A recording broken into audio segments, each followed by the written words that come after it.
Julián Matadero, por el asentamiento del Camal en sus orillas y su bautizo en el día de San Julián. Tumipamba, su nombre en quichua. Hablamos de un cuerpo de agua que guarda siglos de historia de Cuenca y aporta identidad a la Morlaquía. En el podcast Matadero, Vida de un Río, escucha entrevistas, historias de vida, reportajes y relatos del río Tomebamba desde su nacimiento en el Parque Nacional Cajas hasta el origen de sus afluentes posteriores más grandes, los enormes ríos orientales que forma y los embalses hidrológicos que alimenta. Bienvenidos.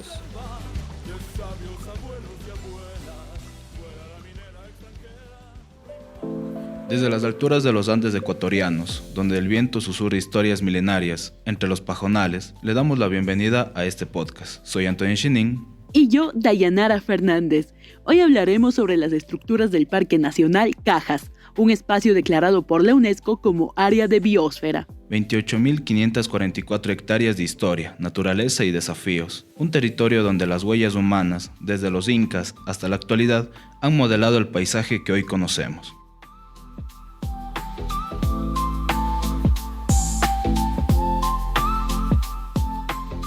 Comenzamos nuestro viaje en el tiempo retrocediendo más de 500 años.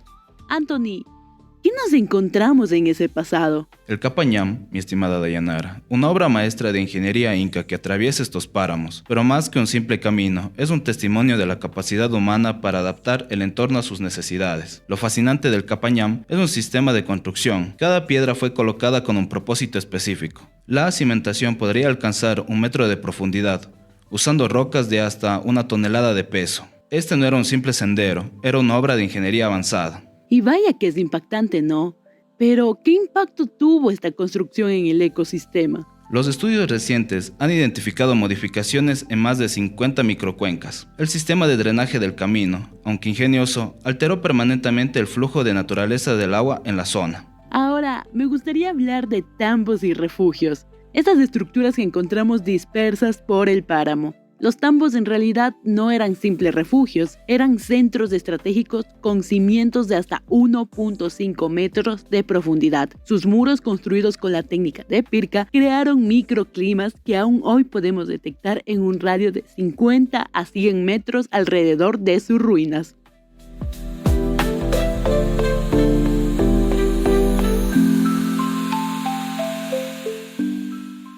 Y así llegamos al presente, la carretera Cuenca-Molleturo-Naranjal, una arteria vital para el comercio y el transporte, pero también una cicatriz en el paisaje. Y los números son impactantes: 127 cursos de agua afectados, 35 humedales fragmentados, 12 sistemas laustres alterados. La carretera, como muchos piensan, no solo es asfalto, son 12.3 metros de ancho que incluyen capas de pavimento, base y subbase. Cada metro construido significa una modificación permanente en el ecosistema y esto hace que en realidad la fauna y la flora del lugar se pierda.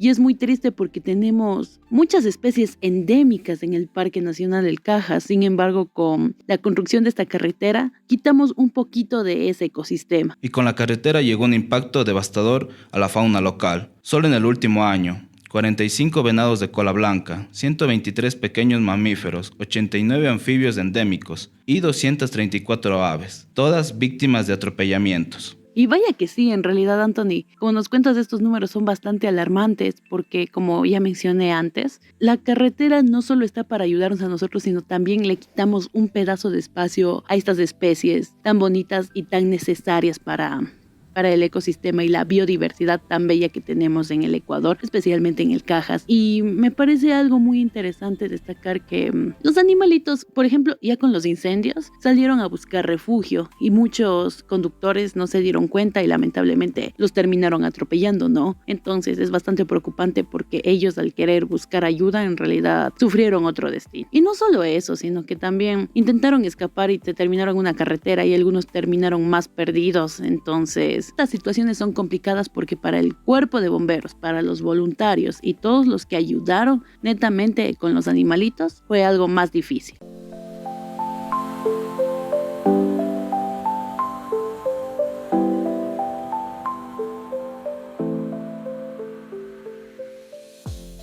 La La represa Yaviuco representa otro tipo de intervención humana, 15.3 metros de altura que han cambiado para siempre el flujo natural del agua. El impacto va más allá de lo visible. La temperatura del agua ha aumentado 2.5 grados centígrados. Puede parecer poco, pero para estas especies adaptadas a temperaturas específicas es la diferencia entre la vida y la extinción. Porque como ya mencionamos, están ya acostumbrados a lo que es un clima y si esta temperatura sube o baja, lamentablemente vamos a terminar extinguiéndolos y solo por culpa de nosotros y por las modificaciones que se han hecho en el Cajas. Los cambios en los patrones de sedimentación y en los niveles de oxígeno han creado un nuevo ecosistema, para bien o para mal.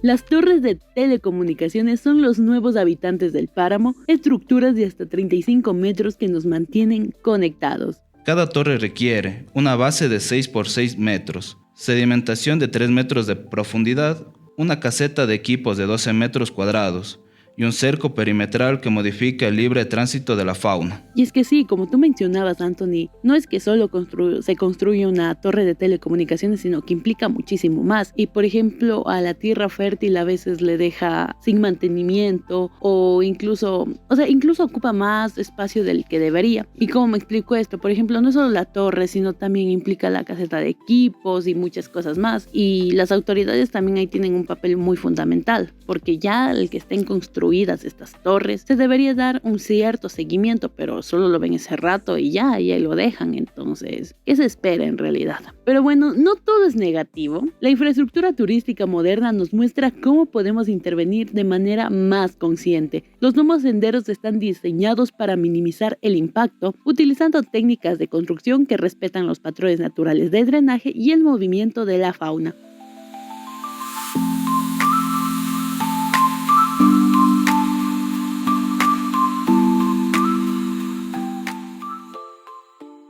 Y ya comentándote un poquito más de la experiencia que tuvimos en el Cajas, es verdad, ¿no? Por ejemplo, a nosotros nos tocó ir por un camino que estaban pintadas las piedras de rosado para no perderse, pero esto no modificaba en realidad la biodiversidad que tenía el Caja ni el ecosistema, simplemente eran unas flechas pintadas en unas rocas que estaban ahí mismo, ni siquiera fueron puestas por los guías o por los turistas, y es algo bastante impresionante, porque no solo había un camino, sino había varios en realidad.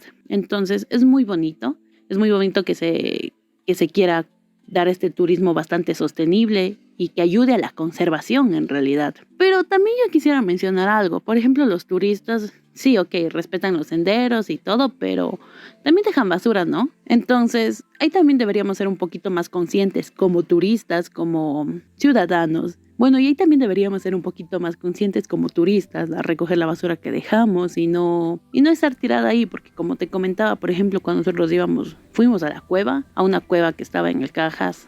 O sea, una parte estaba muy limpia, pero tú te adentrabas un poquito más y estaba lleno de snacks, lleno de botellas, entonces ahí hay que tener un poquito en cuenta. Pero bueno.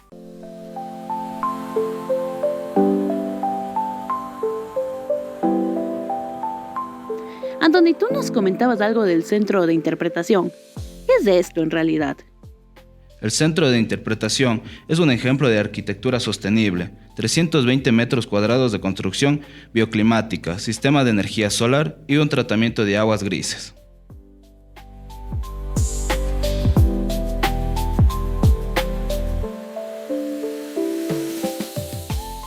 El Cajas nos muestra el delicado balance entre desarrollo y conservación. Cada estructura, desde la antigua Capañán hasta la moderna torre de telecomunicaciones, nos recuerda nuestra responsabilidad con este ecosistema único. La pregunta no es si debemos o no desarrollar infraestructura, sino cómo hacerlo de una manera que las generaciones futuras puedan seguir disfrutando de la magia de este páramo.